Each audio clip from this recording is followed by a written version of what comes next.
think one of the most important principles about filmmaking in general is that it's an additive process. You've got your base layer, which is the screenplay. Then you've got your camera movement, where you choose your composition, lens choice.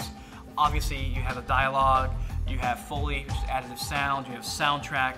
Lighting is just one of those layers. It's just as important as any one of the individual pieces. And it's fair to say that if you have one of those different ingredients that's not really well thought through, it's going to drag the whole piece down. So you may have the most amazing acting, but if the lighting is terrible, it can probably take you out of the entire performance. So definitely something I'd really pay attention to on any film, and I think any good filmmaker does.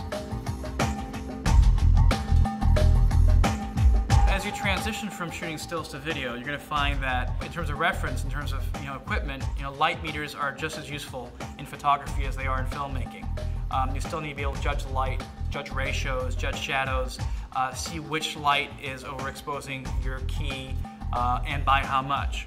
So while the tools that you're using to emit the light may be different, the tools that you use to actually measure it are just the same, and the techniques are very similar. On motion picture sets, it's not uncommon to be working on a larger scale, and the lights you use also tend to be continuous and are not always dimmable. So when you communicate with your crew, it's really important to be able to tell them very specifically what you need done. So when you have a light meter and you know that that light is exactly a third of a stop over X or half a stop, you can tell them to go ahead and put an ND in front of it or a scrim to cut the light down really quickly. But being able to communicate very clearly and efficiently and quickly is really, really a big asset on any set, no matter the scale. So it's very common for a gaffer or DP to have a light meter in their kit, and we use them both in terms of incident light meters and reflective. The obvious advantage of the incident is that you can put it right up to your person's face and get the measurement that's being emitted towards your subject.